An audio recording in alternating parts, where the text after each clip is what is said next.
Good morning students. आज हम class 9th में पोइम नंबर 7 सूरदास के पद के बारे में समझेंगे। पहले तो हम ये समझेंगे कि पद यानी क्या, पद किसे कहते हैं। पद यानी कि जब किसी शब्द से वाक्य बनता है, और जब किसी शब्द से, 2-3 शब्दों से जब वाक्य बनता है और उस वाक्य के अर्थ को पूरा करने में, उस वाक्य के अर्थ को पूरा करने में जो शब्द मदद करते हैं, तो वह शब्द न होकर वह शब्द पद बन जाते हैं। यानी कि वाक्य का अर्थ समझाने में पद, वह पद मदद करते हैं, उसको पद कहते हैं। वो शब्द जो मदद करते हैं, यानी कि शब्द के अर्थ को समझने में जो शब्द मदद करते हैं उसको पद कहते हैं। ठीक है स्टूडेंट्स, अब हम इस पोइम 7 में सूरदास के पद में कवि का परिचय समझते हैं। तो उस यहाँ कवि का नाम है सूरदास, और सूरदास का जन्म हुआ था 1478 को और मृत्यु हुई थी 1573 में। तो यहाँ परिचय में लिखा है कि महाकवि सूरदास जी का जन्म कुछ लोगों के मत अनुसार दिल्ली के पास सिही नामक गांव में हुआ था। कई लोगों का मानना है कि इनका जन्म मथुरा के पास रुकना या रेणुका क्षेत्र में हुआ था। इनका जन्मांध होना भी विवादास्पद है, यानी कि उसका जन्म, सूरदास का जन्म हुआ भी, उसमें भी विवाद है, कोई एक बात फिक्स नहीं है। आगे लिखा कि वल्लभाचार्य इनके गुरु थे। सूरदास के गुरु का नाम वल्लभाचार्य था। इनकी प्रेरणा से श्रीनाथ जी मंदिर में कृष्ण की लीलाओं से संबंधित पदों की रचना करते थे। ये कृष्ण के अनन्य भक्त थे। अब यहाँ आगे लिखा कि वात्सल्य एवं श्रृंगार रस के वर्णन में वे अद्वितीय हैं। प्रस्तुत पद में सूरदास की अनन्य भक्ति भावना का परिचय मिलता है। उनका मन सिवाय कृष्ण के कहीं और सुख नहीं पाता है। सूरदास का पद है, एक कृष्ण में ही उसका मन सुख पाता है। जिन आँखों ने कमल के समान नयन वाले श्री कृष्ण का दर्शन कर लिया है, जिन आँखों ने कमल के समान नयन वाले श्री कृष्ण का दर्शन कर लिया है, वे और देव की आराधना कैसे कर सकते हैं, यानी कि और देव की पूजा कैसे कर सकती है। आराध्य देव का गुणगान सुर ने किया है, यानी कि सूरदास ने किया है। आराध्य यानी कि जो पूजा करते हैं उसको आराध्य देव कहते हैं। पूजा लायक होते उसको आराध्य कहते हैं। आराध्य देव का गुणगान सूरदास ने किया है। दूसरे पद में भी कृष्ण का मनमोहक वर्णन किया है।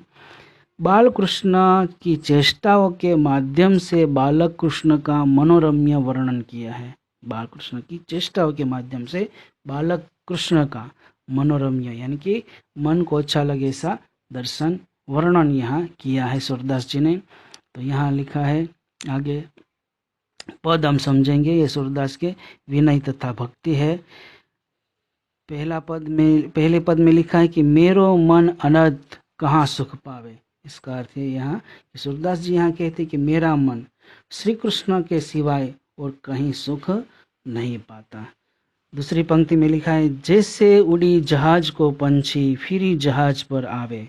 उसका अर्थ है यह है कि जैसे जहाज का पंछी जहाज में उड़कर पुनः जहाज पर ही आता है, यानी कि जो समुद्र में कोई जहाज होता है तो वहाँ जहाज पर कोई पक्षी बैठा होता है, तो उड़कर फिर से वही जहाज पर आता है, उसी तरह। तो यहाँ लिखा है, जैसे उड़ी जहाज को पंछी फिर जहाज पर आवे, तो उसी तरह मेरा मन अन्य देवताओं के यहाँ से भटक कर फिर श्री कृष्ण के चरणों में लौट आता है। यानी कि दूसरे देवताओं में मेरा मन नहीं लगता, सिर्फ श्री कृष्ण की भक्ति करने में ही मेरा मन लगता है। ऐसा यहाँ सूरदास जी इस पद में हमें कहते हैं। आगे के पद में लिखा है कि कमल नयन को छांडी महात्म और देव को ध्यावे। उसका अर्थ यहाँ लिखा है कि कमल नयन छोड़ी महात्म और देव को ध्यावे। इसका अर्थ है कि कमल नयन श्री कृष्ण की महिमा छोड़कर वह अन्य किसी देवता का ध्यान कैसे कर सकता है। यहाँ लिखा है कि कमल नयन को छांडी महात्म और देव को ध्यावे, यानी कि कमल नयन, कमल के समान नयनों वाले श्री कृष्ण की महिमा छोड़कर सूरदास जी व अन्य किसी देवता का ध्यान कैसे कर सकता है। आगे के पद में लिखा है कि परम गंगा को छांडी पिया सो दुर्मति कूप खनावे। परम गंगा को छांडी पिया सो दुर्मति कूप खनावे। कूप यानी कुआं। तो यहाँ इसका अर्थ ये होता है कि यदि कोई प्यासा व्यक्ति पवित्र गंगा जल छोड़कर अपनी प्यास बुझाने के लिए कुआं खुदवाए तो उसे मूर्ख ही कहा जाएगा। आगे के पद में लिखा है कि जिहि मधुकर अंबुज रस चाख्यो क्यों करील फल भावे। इसका अर्थ है कि जिस भौरे ने कमल के रस का स्वाद चख लिया हो उसे करील का फल कैसे अच्छा लगेगा। उसको करेले का जैसे फलों का रस कैसे अच्छा लगेगा। आगे की पंक्ति में लिखा है कि सूरदास प्रभु कामधेनु तजी छेरी कौन दुहावे। उसका अर्थ है यहाँ की सूरदास जी कहते हैं कि मेरे प्रभु तो कामधेनु के समान है। कामधेनु यानी जो इच्छा पूरी करती है ऐसी गाय को कामधेनु कहते हैं। सूरदास जी यहाँ कहते हैं कि मेरे प्रभु तो कामधेनु के समान है, उन्हें छोड़कर बकरी को कौन दुहेगा। उस कामधेनु जैसी गाय को यानी उसको छोड़कर दूसरे देवताओं के में मन नहीं लगता। अब दूसरे पद में लिखा है कि शोभित कर नवनीत लिए। इसका अर्थ है कि हाथ में नवनीत यानी मक्खन, नवनीत का अर्थ मक्खन होता है। शोभित कर नवनीत लिए यानी कि हाथ में मक्खन लिए हुए बाल श्री कृष्ण अत्यंत सुंदर लग रहे हैं। आगे के पद में लिखा है कि घुटुरुनी चलन रेणु तन मंडित मुख दधी लेप किए। उसका अर्थ है कि वे घुटनों के बल चल रहे हैं, उनके शरीर पर धूल लगी हुई है और मुख में मक्खन लगा हुआ है। आगे लिखा है कि चारु कपोल लोचन गोरोचन तिलक दिए। चारु कपोल लोचन गोरोचन तिलक दिए। उसका अर्थ है कि उनके गाल सुंदर और नेत्र चंचल है। उनके गाल सुंदर और नेत्र चंचल है, उनके माथे पर गोरोचन का तिलक लगा हुआ है। अब आगे के पद में लिखा है कि लट लटकनी मनुमत मधुप गन। लट लटकनी मनुमत मधुप गन मादक मधु ही पिए। उसका अर्थ है कि उनके श्री कृष्ण के सिर के दोनों ओर लटे झूल रही है, वे मस्त मधु पीकर मस्त हुए भौरों के समान लग रही है।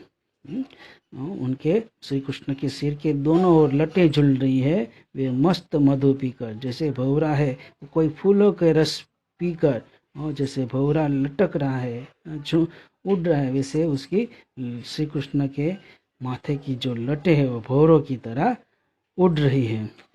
आगे की पद में लिखा है कि कंठुला कंठ वज्र केहरी नख राजत रुचि रही है।